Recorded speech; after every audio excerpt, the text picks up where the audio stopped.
Na de Linguagens e Tecnologias da UFMG, e eu pesquiso a respeito do uso das tecnologias para a produção textual, trabalho com gêneros, ou seja, como é que as tecnologias podem contribuir com essa interatividade com os meninos favoravelmente à produção de gêneros. Quando eu entrei na universidade há 3 anos, eu estava assim, deslumbrada com as tecnologias. Eu achava que lá eu fosse encontrar todas as soluções para os problemas dos meus alunos em relação à produção textual. Então, assim, eu entrei com esse pensamento e aos poucos eu fui desconstruindo algumas coisas.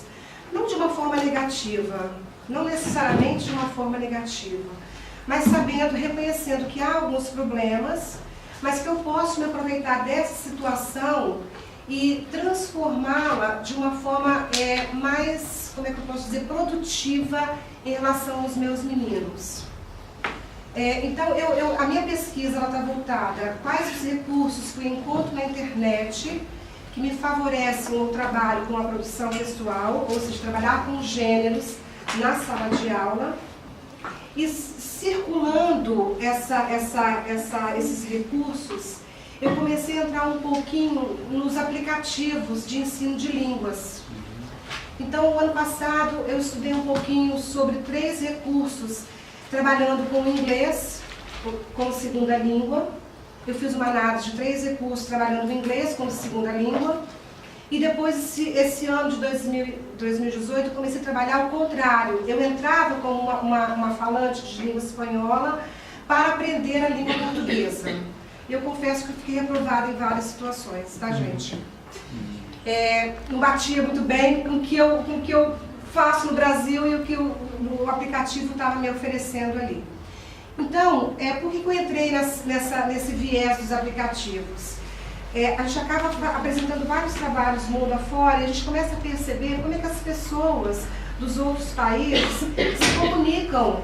Eu ficava assim impressionada, né? Às vezes eu encontrava com alguém para fazer um pedido no restaurante, que ele falava francês, ele falava inglês, ele falava espanhol, ele falava várias línguas e eu estava ali tentando me comunicar com a minha língua e ele se comunicava comigo.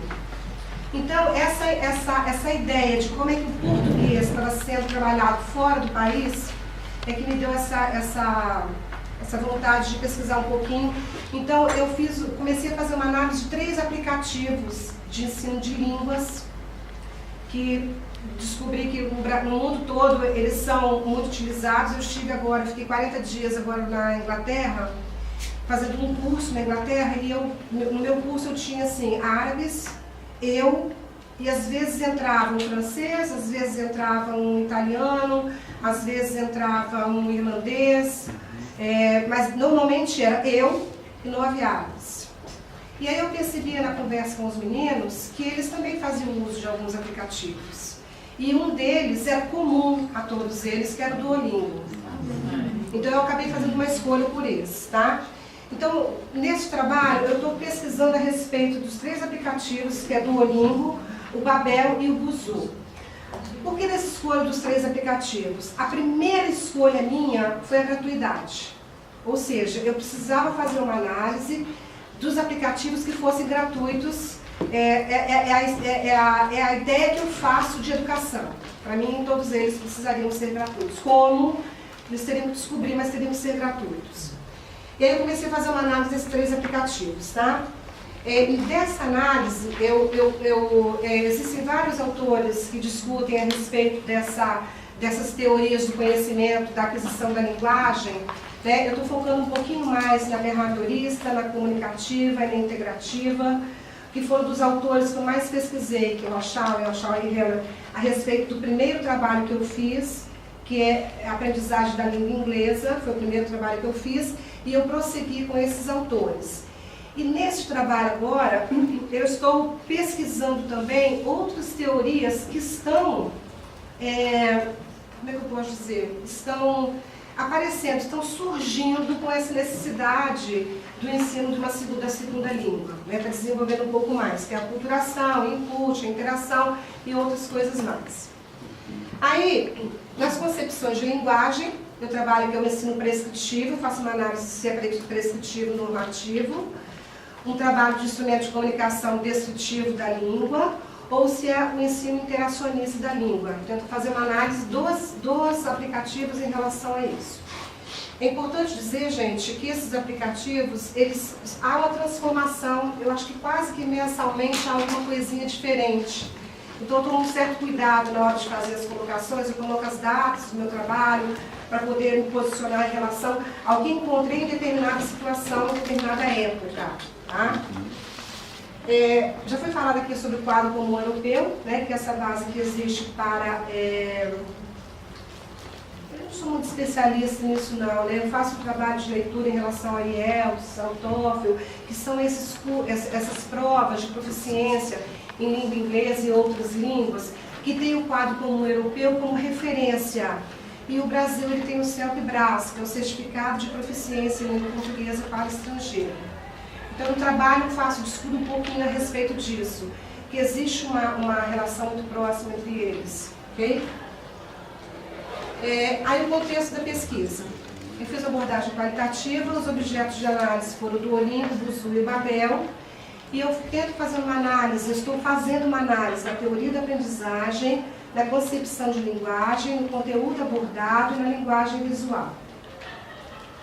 Antes de eu começar a fazer uma análise, eu quero deixar uma coisa bem clara para vocês. Eu disse para vocês que quando eu entrei na universidade para começar o doutorado, parecia que a minha vida era um polo, as tecnologias aqui e quem não usa tecnologia para cá.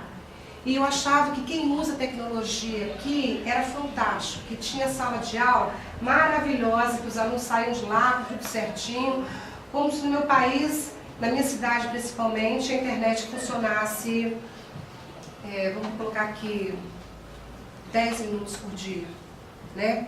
Então tinha algumas situações.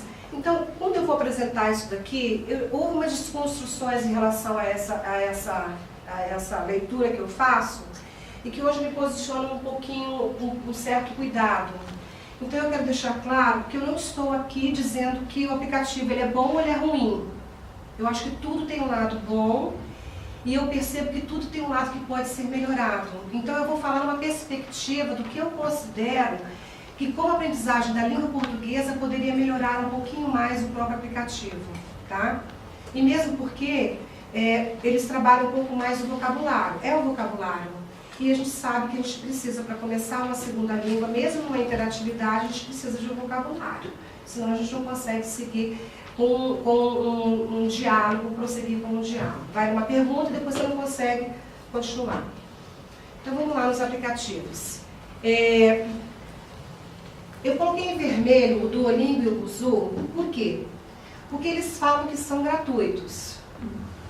E aí, se você clicar lá no Google, por exemplo, colocar lá Duolingo, Babel e Busuu, você vai perceber que o Duolingo e o Busuu, eles apresentam no próprio primeiro link do Google que o curso ele é gratuito, mas ele não é.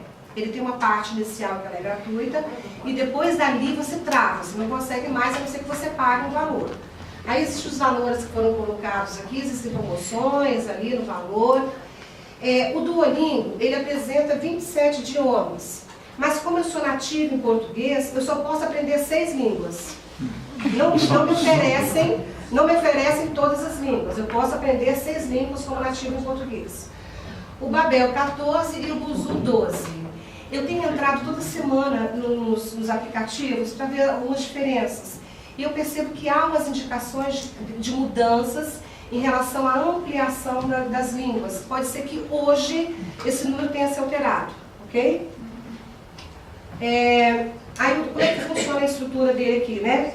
Duolingo, ele apresenta, são fases, né? Básico 1, básico 2 e as frases, comida, família, tamanhos, ocupação, que é doméstico, medidas, algumas coisas.